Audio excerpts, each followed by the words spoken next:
corazón contento, alegres, Padre, y agradecidos a oír tu palabra, a escuchar la sana doctrina, a alabarte, a adorarte, Padre, con todo el corazón. Te suplico, Señor, que este servicio sea de tu agrado. Te pido tu bendición para tus hijos que van a dirigir este servicio, Padre eterno, para mi hermano Abner, para mi hermano Víctor, y todos tus hijos que utilizas de otras formas, Padre, como las maestras o los que ayudan, Señor, a recoger las ofrendas o a servir la Santa Cena, Padre.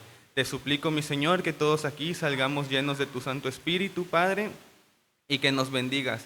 Te suplico por tus hijos que aún vienen en camino, que los traigas con bien, Padre, y también te pido por aquellos que no han podido venir el día de hoy por alguna cuestión de enfermedad, Padre, que tú seas con ellos, que tú bajes tu poderosa mano de sanidad sobre ellos, mi Señor, para que el otro domingo ellos puedan estar aquí regocijándose, Padre eterno, en tu palabra.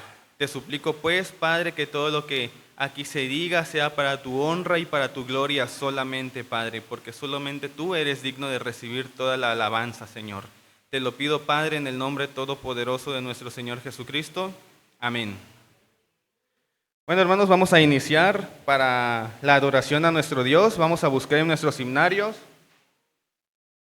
el himno número 3. Santo, santo, grande, eterno Dios.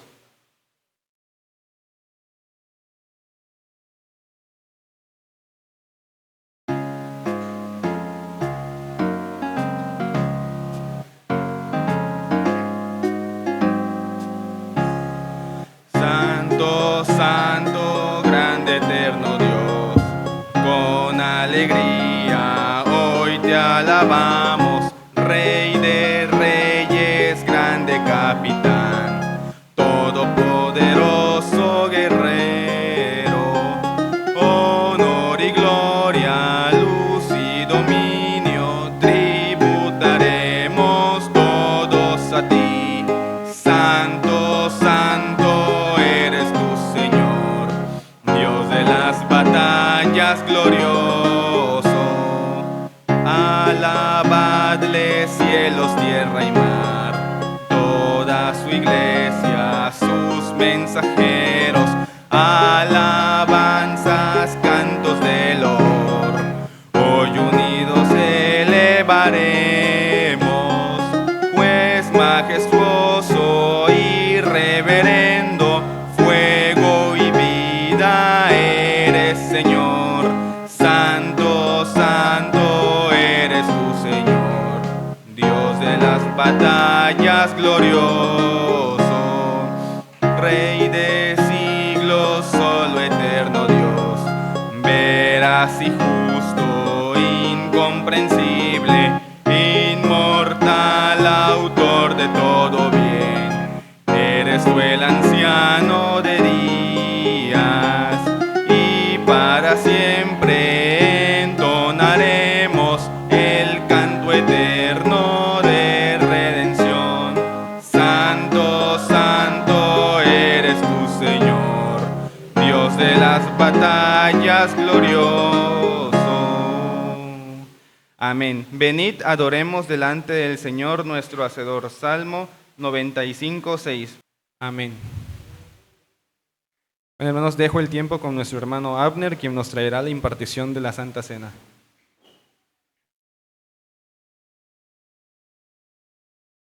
Hola, amados hermanos, bienvenidos al culto de hoy. Que el Señor les bendiga a cada uno de ustedes. Bienvenidos todos.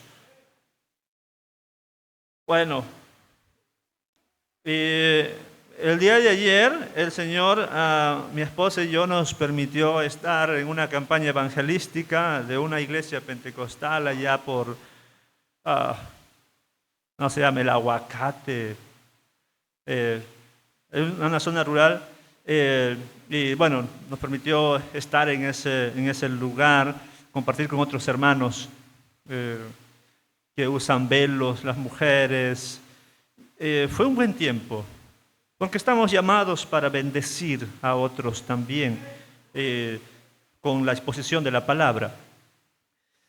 Lo otro que quiero mencionar es que hoy nuevamente hay personas que han muerto probablemente sin conocer al Señor. Y es que hoy murieron 10 personas, 10 migrantes. Hubo un accidente de tránsito y un camión que iban lleno de migrantes. Tuvo accidente y murieron por lo menos 10 personas. Y quizá algunos eran nuestros hermanos en la fe y otros quizá no. Hay mucha necesidad económica y tal para que los migrantes puedan enrumbar estos viajes peligrosos, pero la mayor necesidad es la espiritual, ¿no? La mayor necesidad que tienen las personas es lo espiritual y solamente el Señor Jesús puede ayudarlos en esa área. Oremos pues por los familiares que en sus países están esperando quizá un futuro mejor o que les van a enviar dólares, dinero desde los Estados Unidos y ahora ya no lo van a recibir. Y por los heridos, por supuesto. El domingo pasado estuvimos reflexionando que Jesús dijo: en el mundo tendréis aflicción, tendréis dificultades, pero confiad, yo he vencido al mundo. Tengan paz, dice el Señor. ¿Y cómo tener paz en un lugar difícil? El apóstol Pablo hoy nos va a hacer recordar lo mismo. Vamos a Filipenses capítulo 4. Filipenses capítulo 4. Nos va a hacer recordar lo mismo. Versículo 1 dice: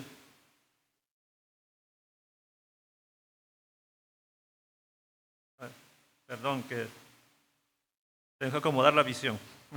Dice: así que, hermanos míos, amados y deseados, gozo y corona mía, estad firmes.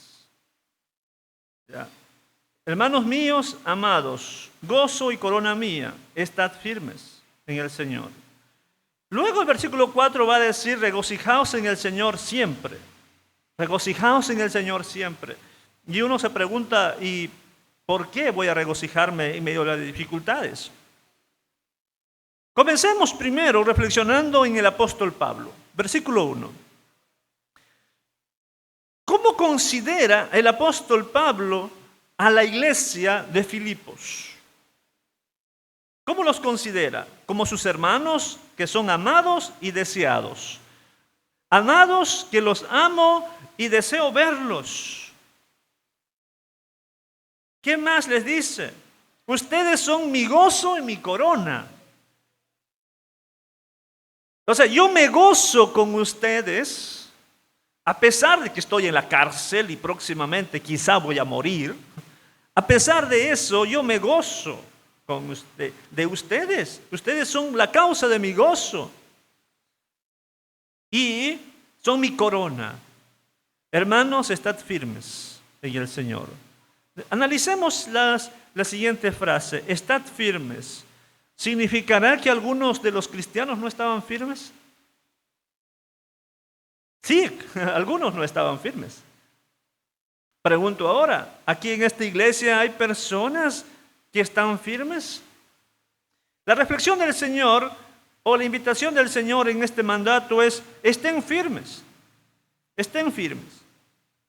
Pero pregunto nuevamente, ¿todos los cristianos de Filipos, eran el gozo y la corona de Pablo? ¿Todos eran el gozo y la corona de Pablo? Al parecer no. Según el versículo 2, tenemos a dos mujeres que se están peleando. Que dice: ruego a Evodia y a Síntique que sean de un mismo sentir en el Señor. Esas hermanitas estaban peleando o estaban en discusión. No tenían el gozo de trabajar juntas por el Señor. Pregunto, ¿La actitud de Evodia y Síntique era de gozo para Pablo? No. Entonces, la iglesia le causa gozo a Pablo, es su corona, pero a algunos de ellos no. No. Bueno, luego el apóstol Pablo va a continuar mencionando algunos nombres. Dice, asimismo te ruego también a ti, compañero fiel. La palabra compañero fiel no tiene mucho sentido porque no nos dicen a quién se refiere. ¿Quién será ese compañero fiel? No se menciona. Algunos comentaristas sugieren que no debe traducirse compañero fiel, sino el nombre que aparece allí. Cícigo. Nuestra Biblia dice compañero fiel, pero compañero también puede traducirse como un nombre propio, Cícigo. Si fuese así, asimismo te ruego a ti, Cícigo, que ayudes a estas que combatieron juntamente conmigo en el Evangelio. Estas dos mujeres eran mujeres trabajadoras en la obra del Señor, pero estaban peleando. Ahora hay que ayudarlas a que se reconcilien. Sigue diciendo, con Clemente también y los demás colaboradores míos cuyos nombres están en el libro de la vida. Amados hermanos, el apóstol Pablo dice, estad firmes. ¿Qué pasa con Evodia y Síntique? ¿Están firmes? No. O por lo menos son una especie de piedra de tropiezo. Porque cuando dos hermanos en la iglesia se están peleando, discutiendo o no se llevan bien, causa zozobra y es piedra de tropiezo. Hay que ayudar a solucionar los problemas. Ahora, no quiero decir que aquí en Comunidad de la Gracia tengamos dos mujeres o dos hermanos, dos familias que se estén peleando entre sí, como Evodia y Síntique. Pero podría haber enemistades o podría haber que no están sintiendo lo mismo, porque la clave está, sean de un mismo sentir en el Señor. ¿Y cuál debe ser nuestro sentir en el Señor?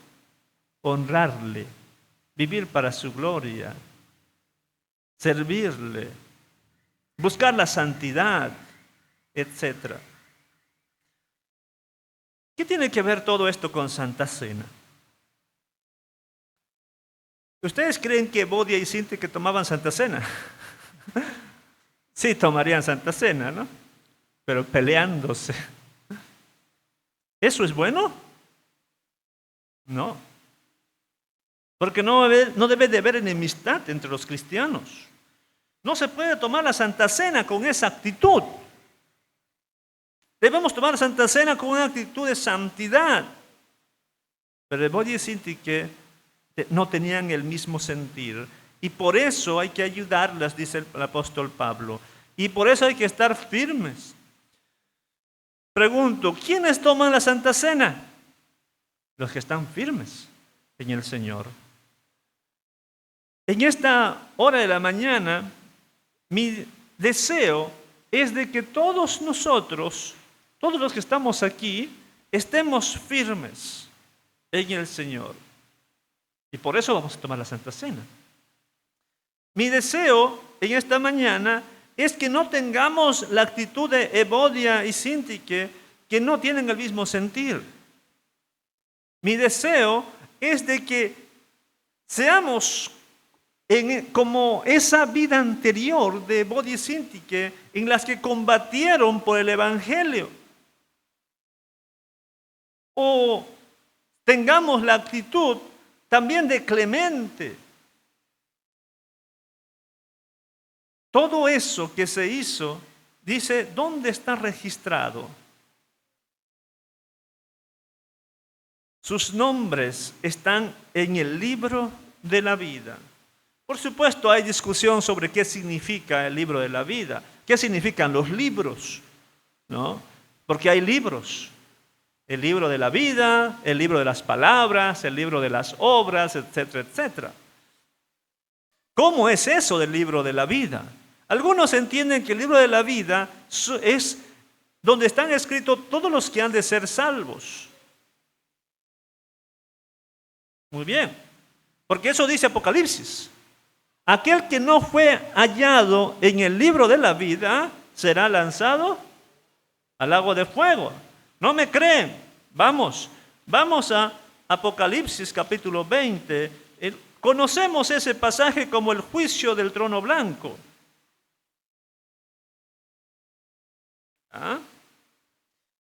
Capítulo 20 de Apocalipsis, versículos 11 al 15. Apocalipsis 20, 11 al 15. Dice, y vi un gran trono blanco y al que estaba sentado en él, de delante del cual huyeron la tierra y el cielo, y ningún lugar se encontró para ellos. Y vi a los muertos, grandes y pequeños, de pie ante Dios, y los libros fueron abiertos. Los libros, ¿qué libros? Bueno, no sabemos, podemos hacer una lista de los libros. Y otro libro fue abierto, dice, el cual es el libro de la vida. Y fueron juzgados los muertos por las cosas que estaban escritas en los libros, según sus obras. Y el mar entregó los muertos que había en él. Y la muerte y el Hades entregaron los muertos que había en ellos. Y fueron juzgados cada uno según sus obras. Y la muerte y el Hades fueron lanzados al lago de fuego. Este es la muerte segunda.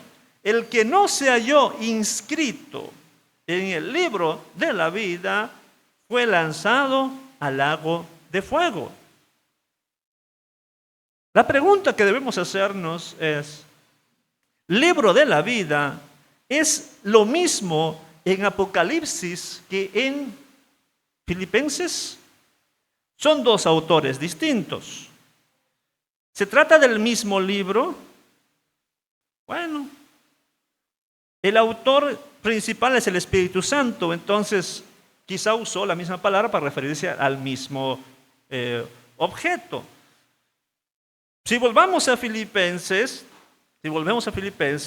dice que estos colaboradores, que son verdaderos cristianos, entonces sus nombres están escritos en el libro de la vida y por tanto, comparándolo con Apocalipsis, ¿a dónde van a ir? Al cielo, no al lago de fuego. Entonces, si con esa interpretación, Evodia y Síntique eran verdaderas cristianas, pero se estaban peleando entre ellas. Porque los verdaderos cristianos a veces también tienen discrepancias, pero el Señor les dice, tengan el mismo sentir, estad firmes en el Señor. Bueno, vamos a tomar la Santa Cena el día de hoy con estos detalles. Detalles del texto. 1. Tomar la Santa Cena, ¿quiénes? Los que están firmes en el Señor.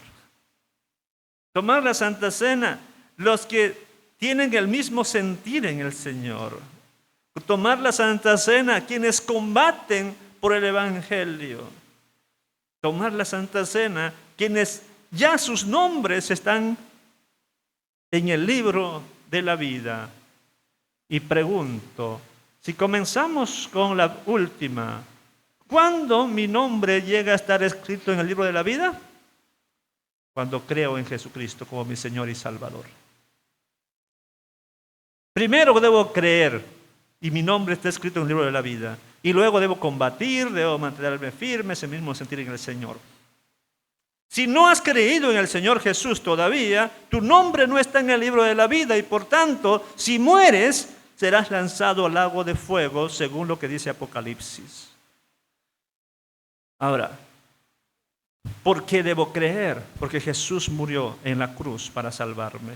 Y cuando voy a tomar la Santa Cena el día de hoy, estaré diciendo, Señor, por tu muerte en la cruz, que hoy recuerdo y celebro, es que mi nombre está escrito en el libro de la vida y voy a combatir por el Evangelio, voy a tener el mismo sentir en el Señor y voy a estar firme. Amén. Vamos a orar. Oh Señor bendito, a ti sea la gloria, la honra, toda majestad. Te agradecemos, oh Señor, por la vida que nos das. Hay personas que han fallecido por diversas causas este domingo. Diversas circunstancias. Algunos de muerte natural, otros de alguna muerte provocada, accidentes. Recuerdo a estos migrantes que fallecieron hoy. Tú los conoces, su condición espiritual, en qué condición murieron. Tú sabes si estaban escritos sus nombres en el libro de la vida. Y los que están heridos, Señor, ten misericordia de ellos, porque ellos todavía tienen oportunidad para reconciliarse contigo. Ellos todavía pueden creer en el Señor Jesús. Te pido que tú restaures sus heridas, su salud, Señor, sanes sus heridas. Si tienen huesos quebrados, Señor, restauras también. Quita el trauma el trauma que ha de pasar post accidente. Pero sobre todo, Señor, que te conozcan. Padre, te agradecemos por la vida, porque cada vez que tú nos das esta oportunidad de seguir viviendo, también nos das la oportunidad de vivir para tu gloria. Te quiero pedir en esta hora de la mañana, por favor, que nos acerquemos a ti con una actitud de adoración y de gratitud. Gratitud por esa salvación tan grande que tenemos. Aquí tus hijos pueden decir, mi nombre está escrito en el libro de la vida, soy tu hijo o soy tu hija. Y eso es porque nuestro Señor Jesús murió en la cruz para salvarnos. Te agradecemos, oh Dios. Y también queremos vivir para tu gloria, combatiendo, sintiendo lo mismo por ti y estando firmes. En esta mañana tomaremos la Santa Cena porque sin el sacrificio de nuestro Señor Jesús, nuestros nombres no estarían en el libro de la vida y no seríamos salvos.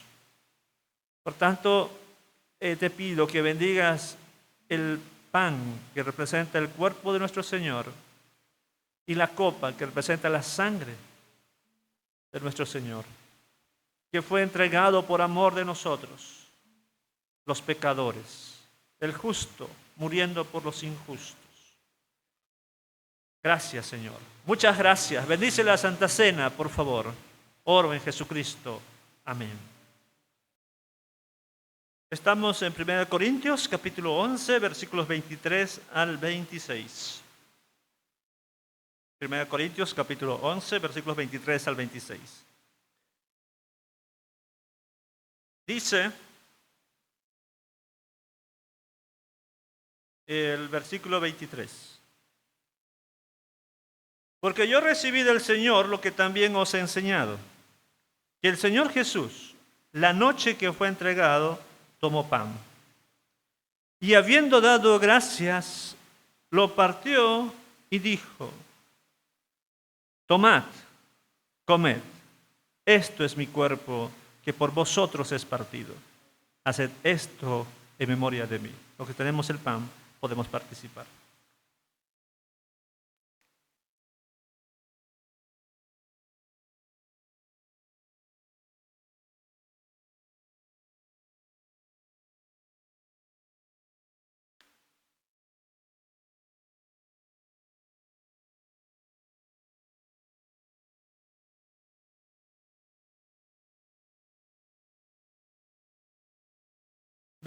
Versículo 25. Dice, asimismo, tomó también la copa después de haber cenado, diciendo, esta copa es el nuevo pacto en mi sangre. Haced esto todas las veces que la bebiereis en memoria de mí.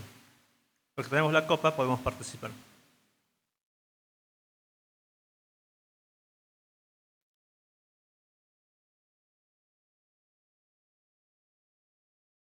Dice el versículo 26.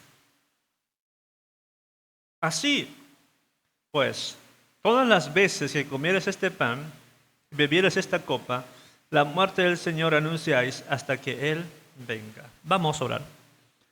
Señor, muchas gracias por permitirnos tomar la Santa Cena el día de hoy. Gracias, Señor. Gracias porque tú has sido bueno con nosotros. Nos has sustentado en nuestro día a día. Nos has provisto de muchas formas, poco o mucho, pero nos has provisto. Gracias, Señor. Tú has sido bueno. Grande es tu misericordia. Te quiero pedir, Señor, por tus hijos de esta congregación que están enfermos y debilitados. Restaura su salud, Señor. ¿A quién tenemos sino a ti? ¿Quién es nuestro sanador sino tú, Padre? Recurremos a ti, el doctor de doctores, para que restaures la salud de tus hijos. Conoces cada dolencia, conoces el sufrimiento de tus hijos, de tus hijas. Restaura esa salud, Señor, porque tú también amas nuestro cuerpo, porque el cuerpo nuestro es el templo del Espíritu Santo. A todos tus hijos, Padre, extiende nuevamente tu mano de misericordia, toca ese cuerpo dolorido, sánalos, por favor. A los que necesitan paz, Señor, dales tu paz. A los que necesitan trabajos, Señor, para sustento de su familia, tu Padre, provéelos de una manera milagrosa. Y todos aquellos que están buscando tu rostro, Señor, que hoy salgan todos bendecidos por ti, por el mensaje de tu palabra, para que todos, Señor, seamos obedientes a tu palabra. Bendice las clases que han de venir y tu palabra sea expuesta, Señor. Oramos en Jesucristo. Amén. Los vasitos, por favor, sin dañarlas. Hermanitos, siéntense, por favor. Bueno, hermanos, muy buenos días tengan todos. Bienvenidos sean a la casa de nuestro Dios. Después de una semana de no estar con ustedes por causa de enfermedad, ahora me gozo nuevamente el poder estar con ustedes en esta mañana. Y aunque no vinieron mucha iglesia, no vino mucha membresía, bueno, hoy tenemos 2 visitas. Y las visitas, la primera visita se llama Dayani. Bienvenida seas, Dayani, a la casa del Señor. Damos gracias a Dios por tu vida. Y también queremos darle la bienvenida a Judith. Bienvenida seas, Judith, a la casa del Señor. Bueno, hermanos, por favor, quiero que abran sus Biblias en el Evangelio de Marcos, por favor. Seguimos en nuestra serie expositiva del Evangelio de Marcos. Y hoy nos toca, hemos llegado al capítulo 10, del versículo 13 al versículo 16. Marcos capítulo 10, del versículo 13 al versículo 16. ¿Ya lo tienen todos? Ok, dice así la palabra de nuestro Dios. Y le presentaban niños para que los tocase, y los discípulos reprendían a los que los presentaban. Viéndolo Jesús se indignó y les dijo: dejad los niños venir a mí, y no se lo impidáis, porque de tales es el reino de Dios. De cierto os digo que el que no reciba el reino de Dios como un niño, no entrará en él. Y tomándolos en los brazos, poniendo sus manos sobre ellos, los bendecía. Bueno, hermanos, como ustedes saben, estamos en esta serie expositiva del Evangelio de Marcos. Y hemos visto diferentes situaciones en las cuales nuestro Señor Jesucristo ha tenido que enfrentar en su ministerio terrenal de casi 3 años. Mis hermanos, cuando tú y yo vemos las enseñanzas de la palabra de Dios o el ministerio de Cristo en este mundo, rápidamente pensamos en que esto, o sea, el ministerio y las enseñanzas, son exclusivamente para los jóvenes y para los adultos, y que las enseñanzas de Jesús y la palabra del Señor excluye a los niños, porque verdaderamente hay cosas en la Biblia muy difíciles de entender y hay otras sencillas. Entonces nosotros rápidamente pensamos que las enseñanzas y el ministerio de Jesucristo excluye a los niños.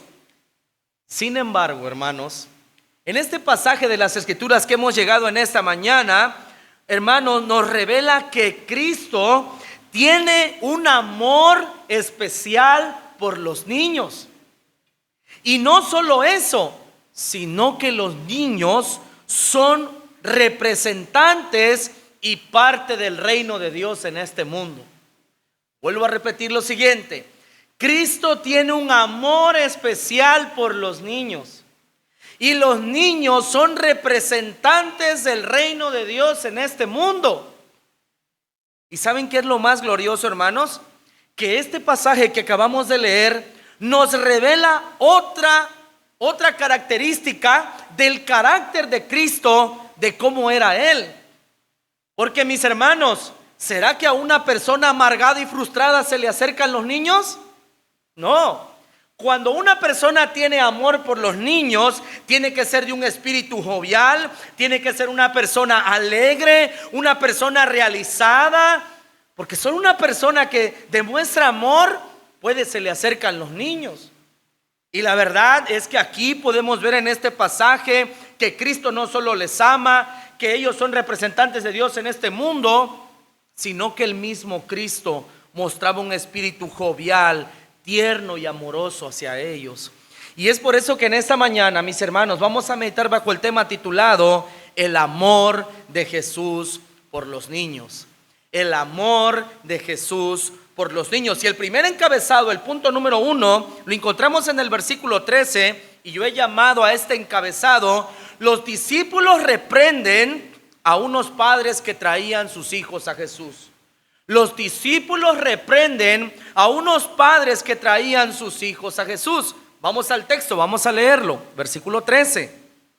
Y le presentaban niños para que los tocase, y los discípulos reprendían a los que los presentaban. ¿Recuerdan hace 2 semanas cuando vimos que Cristo está enseñando acerca del matrimonio y el divorcio? ¿Recuerdan? Ese pasaje que vimos, y que estando ya en casa, los apóstoles le vuelven a preguntar, le dicen: Señor, si así es la condición del matrimonio, no conviene casarse. Estaba dando esa cátedra el Señor cuando en eso se aparece un grupo de hombres que traían sus pequeños hijos que querían conocer a Jesús. Yo quiero que se imaginen ese momento. Y mis hermanos, la verdad es que en aquellos días los padres buscaban la oración de los rabinos para bendecir a sus hijos. Bueno, hoy en día la iglesia del siglo XXI también busca a los pastores para que oren por un recién nacido, para que oren por alguien que va a emprender un nuevo negocio, por alguien que se va a ir de viaje. Hermanos, en aquellos días del siglo I, también los padres buscaban la oración de los rabinos para la bendición de sus hijos. Y está de más decir, mis hermanos, que Jesús era el mejor rabino de aquellos tiempos y el mejor maestro que ha existido sobre la faz de la tierra. Y ¿saben algo, mis hermanos? Al Jesús, al ser tan popular y tan bueno en su enseñanza, y que tenía una vida santa y que era hacedor de milagros, todos querían que Él orara por sus hijos. Hermano, más de alguno aquí alguna vez ha molestado a algún siervo de Dios y le dice: hermano, quiero que ore por mí. Hermano, quiero que ore por aquello. Hermano, quiero que ore por lo otro. Bueno, estos padres iban en busca de Jesús porque iban buscando la bendición del Señor para que Él orase por sus hijos. Pero ¿saben algo, hermanos? Los apóstoles se demostraron inaccesibles. Los padres no iban a buscar a los apóstoles. ¿A quién iban a buscar? A Jesús. ¿Y quiénes fueron los que se molestaron porque estaban interrumpiendo la enseñanza de Jesús? Los apóstoles. Leamos el texto. Y los discípulos reprendían a los que los presentaban. Miren, hermanos, los apóstoles, en lugar de recibir con amor a los que buscaban a Jesús, se pusieron payasos, podríamos decir, en el siglo XXI. Se pusieron chocantes. Oye, el Señor está dando cátedras, por favor no vengas a molestar con tu pequeñín. Deja aquí que el Señor nos enseñe, nos instruya, y tú ve por allá, ya más después te estará atendiendo el Señor. Hermanos, ellos pensaban que los niños y sus padres eran una molestia para Jesús, porque Jesús estaba dando una cátedra sobre el matrimonio y el divorcio, y a esos ellos no les gustó porque, entre comillas, estaban interrumpiendo la enseñanza del Señor. Miren, hermanos, el trabajo de los apóstoles no era seleccionar quién se acercaba a Jesús y quién no. El trabajo de los apóstoles era aprender lo que Cristo enseñaba. Sin embargo, ellos estaban diciendo, este sí, este no, y hermanos, estaban tomando una actitud totalmente chocante. Pero vamos al segundo encabezado, versículo 14, y yo lo he titulado, el punto número 2, Jesús muestra interés y amor por los niños. Punto número 2, Jesús muestra interés y amor por los niños. Versículo 14. Viéndolo Jesús, o sea, lo que estaban haciendo los apóstoles, se indignó y les dijo: dejad a los niños venir a mí y no se lo impidáis, porque de los tales es el reino de Dios. Hermanos, Cristo se indigna al ver el trato de los apóstoles hacia estos niños y hacia sus padres. Hermanos, en el original griego la palabra indignarse, su sentido es que, hermano, tú sientes el agravio hecho a otra persona como si te lo hiciesen a ti. O sea, así se sintió Jesús. El rechazo que los apóstoles tuvieron hacia los niños, Cristo lo sintió como si a Él mismo se lo estuvieran haciendo. Y eso, mis hermanos, la verdad es que habla de la preocupación, habla, mis hermanos, por la intencionalidad de Jesús por buscar a los niños. Hermanos, la verdad es que muchos buscaban a Jesús por necesidad, pero estos padres lo hicieron sin ninguna necesidad aparente, porque sabemos que todos tenemos necesidad de Dios, las 24 horas del día, todo el año, los 365 días del año. Pero estos hombres llevaban a sus hijos no porque iban enfermos, no porque necesitaban un favor especial, solamente iban porque querían presentarle a sus hijos y que el Señor orase por ellos. ¿Recuerdan, mis hermanos, la historia de la hija de Jairo? ¿Recuerdan aquella historia hace ya muchos meses, más de un año, que predicamos en Marcos capítulo 5, del versículo 22 al 24, que los invito a que escuchen por un momento? Marcos capítulo 5, versículo 22 al versículo 24. Otro caso de un padre que tenía una niña casi moribunda y llegó y molestó al Señor, pero él sí tenía necesidad aparente. Marcos capítulo 5, versículo 22 al 24 dice: y vino uno de los principales de la sinagoga, llamado Jairo, y luego que le vio, se postró a sus pies y le rogaba mucho, diciendo: mi hija está agonizando, ven y pon las manos sobre ella para que sea salva y vivirá. ¿Y cuál fue la actitud de Cristo? Le dijo: mira, yo estoy enseñando, ahorita no puedo. ¿Qué dijo el Señor? Fue pues con él, y le seguía una gran multitud y le apretaban. Luego, del versículo 35 al 36 relata la historia que Cristo iba llegando ya a la casa de Jairo cuando los sirvientes le dijeron: tu hija ha muerto, no molestes más al maestro. Y Cristo, al saber el dolor que sintió este hombre, le dijo: no temas, solamente cree. ¿Y qué pasó, mis hermanos? Que aquel día Cristo resucitó a la hija de Jairo. Eso demuestra, mis hermanos, que Jesús en su ministerio terrenal tenía, mis hermanos, un amor especial por los niños. Y Jesús no tenía una actitud como la de los apóstoles que estaban corriendo a todo mundo. Jesús se preocupaba por los niños, por los más pequeñines. ¿Y saben qué es lo más esencial? Que dice, vamos otra vez al texto, en el versículo 14 dice algo que los que somos padres debemos de sentir el peso de estas palabras. Escucha lo que dice el Señor: dejad los niños venir a mí y no se lo impidáis.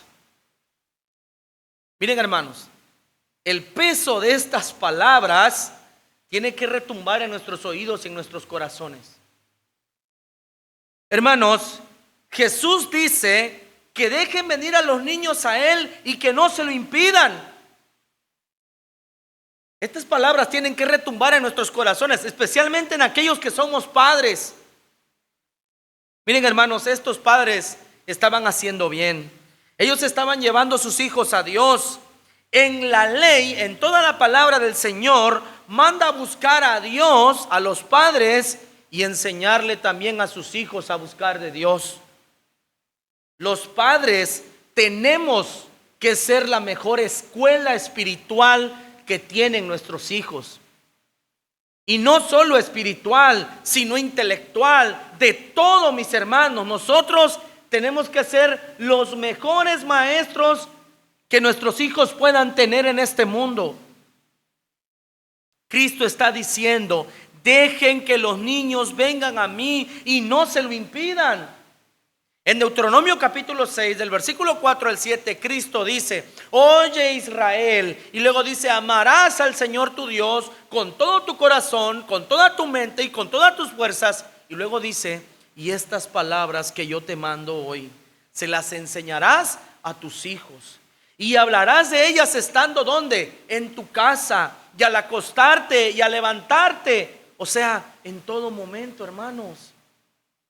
Si tú eres padre de familia, madre de familia, y estas palabras de Cristo diciendo: dejad los niños venir a mí y no se lo impidáis, y no retumban en tu corazón, hay algo mal en tu vida.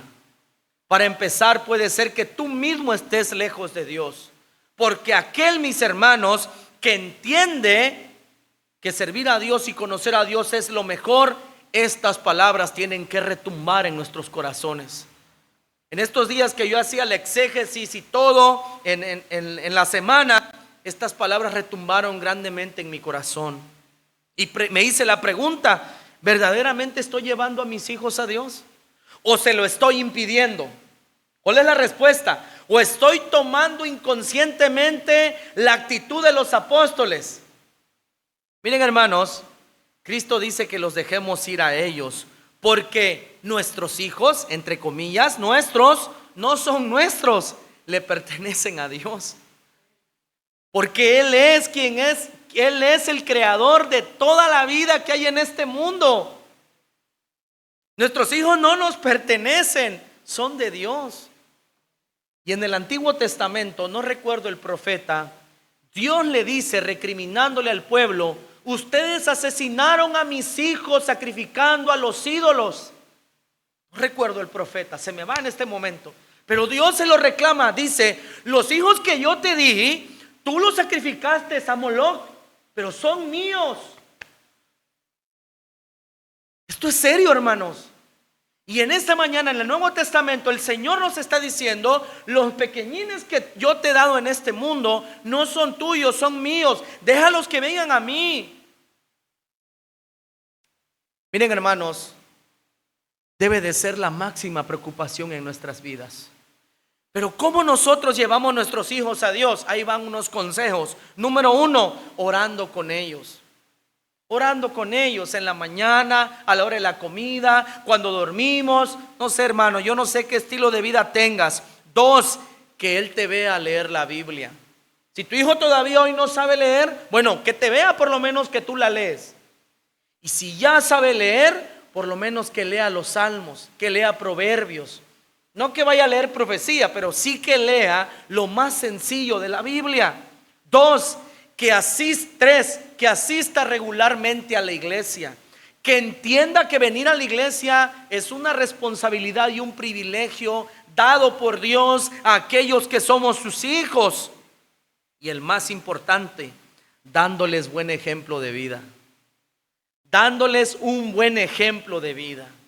Se dice que en los Estados Unidos, en una ocasión, le preguntaron a una niña en la escuela dominical: hija, ¿a qué lugar te gusta más ir con tu familia? Y la niña dijo: a la iglesia, maestra. ¡Wow! ¡Qué espiritual! ¿Y por qué, hija? Porque es el único lugar donde mis padres sonríen, donde no gritan y no se golpean y saludan a toda la gente. Esto es cierto, hermanos. Esto es muy cierto. Esto se aplica en todas las iglesias del mundo, porque aquí todos tienen cara de santos, todos, de ovejitas a medio morir.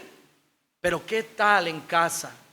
¿Qué tal en nuestras vidas diarias? ¿Será que nuestros hijos verdaderamente están viendo un buen ejemplo de parte de nuestras vidas? Miren, hermanos, la verdad es que la preocupación número uno como padres que nosotros debemos de tener es que nuestros hijos conozcan de Dios. Es lo sumamente principal que nosotros debemos de hacer en este mundo. ¿Saben por qué? Porque los peligros que nuestros hijos se enfrentan en este mundo son muchos, demasiados. Desde muy niños, hoy aquí en México, los quieren adoctrinar con ideas antinaturales. Y los que son aquí maestros y son padres de familia ya saben los nuevos libros de texto gratuito que nos mandó el presidente de la República, ¿verdad? Con esas ideas comunistas, con esas ideas liberales.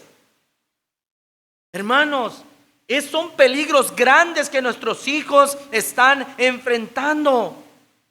Y esas ideas, mis hermanos, me atrevo a decir que vienen del corazón del infierno, usando a hombres con, mis hermanos, mentes totalmente reprobadas. Mira, hermano, yo quiero decirte algo. Si tu hijo llega a ser doctor, si tu hijo llega a ser lo que tú me digas en este mundo y gana mucho dinero, pero no es creyente, tú has fracasado como padre. Has fracasado como madre. No importa el título que tenga tu hijo y cuánto dinero tenga, si no conoce a Dios, has fracasado como padre y como madre. No hay más. No hay más. Porque decía nuestro hermano hace un momento, la mayor necesidad del hombre y la mujer en este mundo es lo espiritual. Después que dijo Cristo, buscad el reino de Dios y su justicia, y todas las demás cosas os serán ¿qué? Todo lo demás que nosotros decíamos, comida, bebida, familia, casa, no sé, hermanos, todo va a venir a su tiempo. Pero lo primordial es buscar de Dios, mis hermanos, porque ¿saben algo? Nuestros hijos se enfrentan grandes peligros. Y hermano, recuerda, cuando mires a tu tesoro allí, recuerda que no te pertenece, le pertenece a Dios. Y que el día de mañana, cuando estés delante de la presencia de Dios, vas a dar cuentas por tus hijos y por tus hijas. Vamos a dar cuentas por ellos. Nos guste o no nos guste, así tendrá que ser. Así que mi hermano, mi hermana, entendamos por favor que tenemos un tesoro de Dios en nuestras vidas.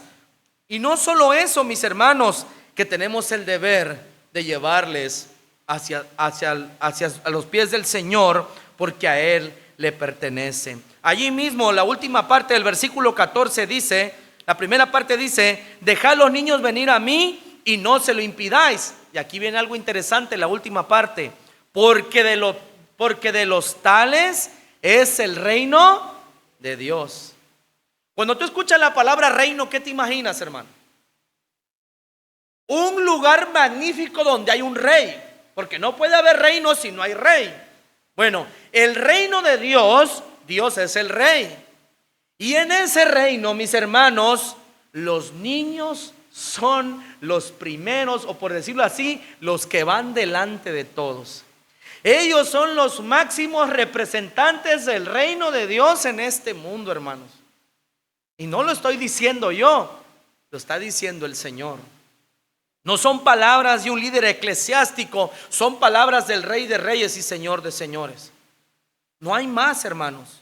Miren, con esta declaración, Cristo está diciendo que todos aquellos, mis hermanos, que no puedan ejercer una fe personal en la obra de Él, en la cruz del Calvario, debido a su edad, al morir, directamente van al cielo. Aquellos, mis hermanos, niños que no logran comprender la gravedad del pecado, la santidad de Dios, la gracia de Dios al morir vicariamente por nosotros en la cruz del Calvario y resucitar al tercer día, aquellos niños que no logran entender todo aquello, van automáticamente al cielo al morir, porque nuestro Dios es justo. Y hermanos, Cristo mismo está diciendo que ellos son los máximos representantes del reino de Dios en esta tierra. Y finalmente, mis hermanos, para terminar la exposición en esta mañana, y que es la parte más larga, el punto número 3 lo encontramos del versículo 15 al versículo 16, y es que Jesús exalta las virtudes de los niños. Jesús exalta las virtudes de los niños. Versículo 15 al versículo 16. Cristo dice: de cierto os digo que el que no reciba el reino de Dios como un niño, no entrará en él. Hermano, para entrar en el reino de Dios hay que hacerse como un niño. Y la pregunta del millón: ¿cómo es un niño? ¿Cuál es la característica que distingue un niño de un adulto? Hay dos súper importantes, y la primera es humildad y la segunda es dependencia total. Humildad y dependencia total. ¿Por qué, hermanos? Porque un niño es humilde. Un niño sabe que él no ha conseguido nada en este mundo. No tiene títulos, no tiene dinero, no tiene nada por sí mismo. Ese niño, esa niña es totalmente humilde. No tiene nada que presumir en este mundo. Otro, y que lo que tiene, lo tiene gracias a ¿quién? ¿A quién, hermanos? A sus padres.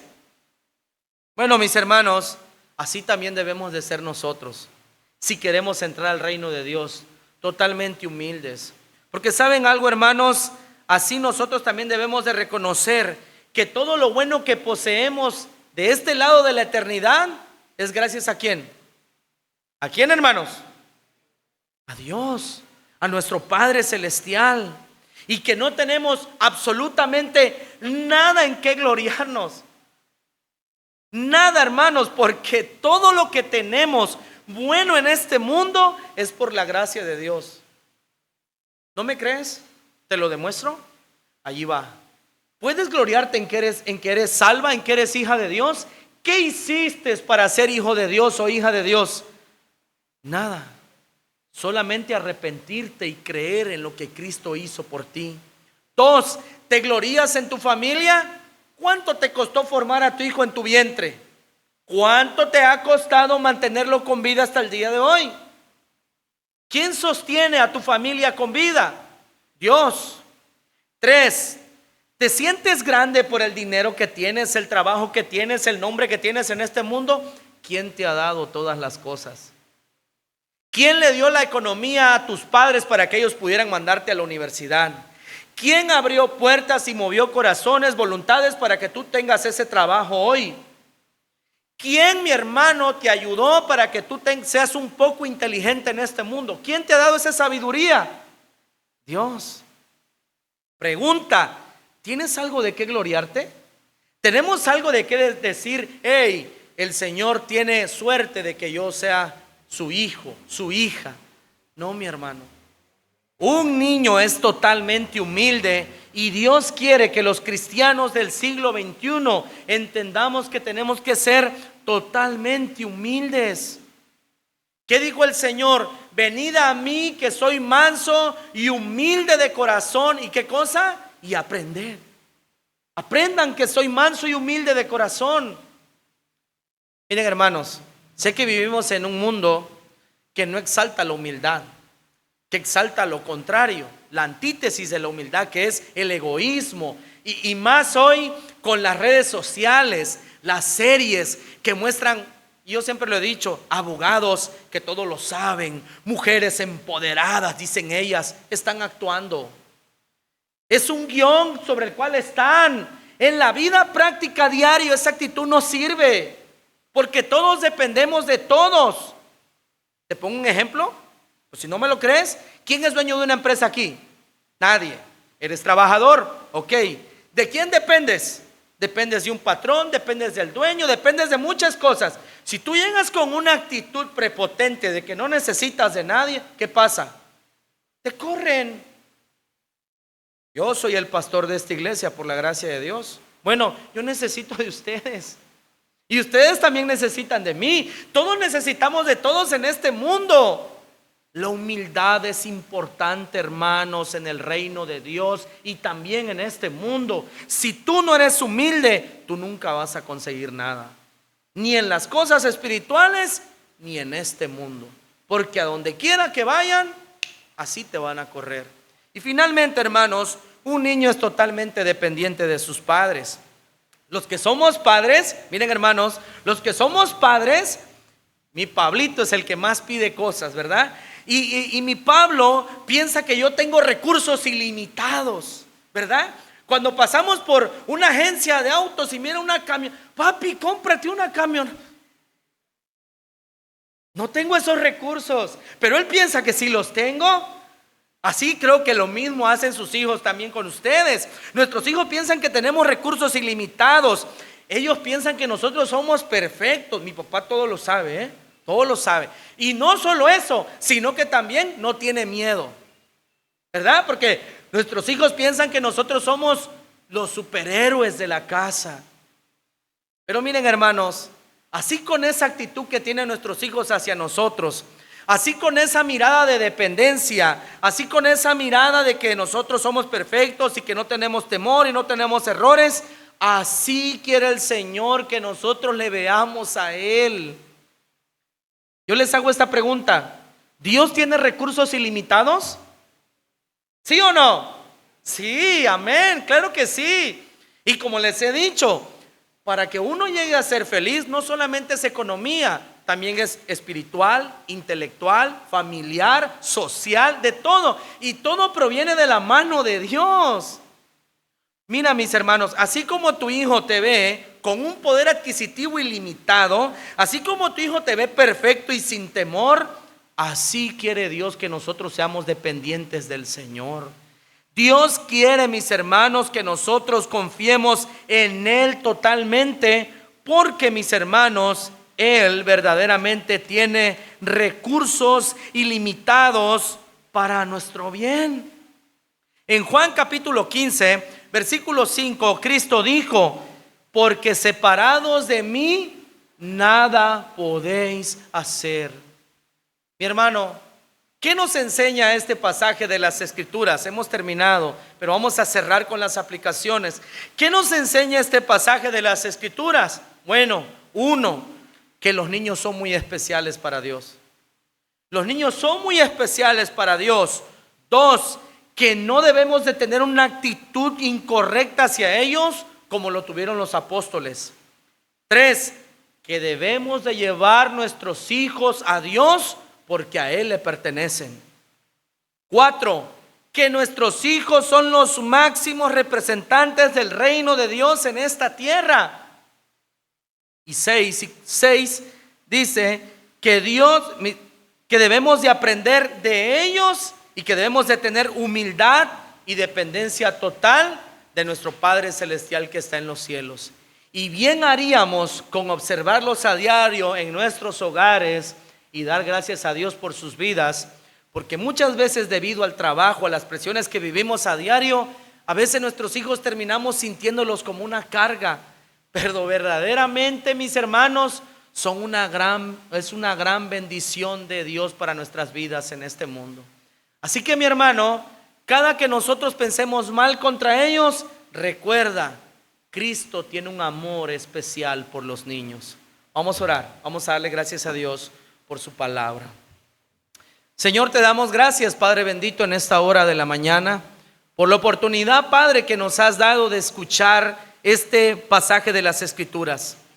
Gracias, Señor, porque hemos podido observar que tú amas a los niños, que ellos son especiales para nosotros. Y ahora, Padre, en el nombre poderoso de tu Hijo Jesucristo, te pido que nos ayudes, Señor, a encaminarlos hacia ti, porque ellos te pertenecen y son los máximos exponentes de tu reino en este mundo. También, Señor, te pido que nos ayudes a aprender de ellos, a ser humildes y dependientes de usted, que es nuestro Padre Celestial. Gracias te damos, Señor, por tu amor, en el nombre de Jesús. Amén y amén. Bueno, dejo el tiempo con mi hermano Mauricio.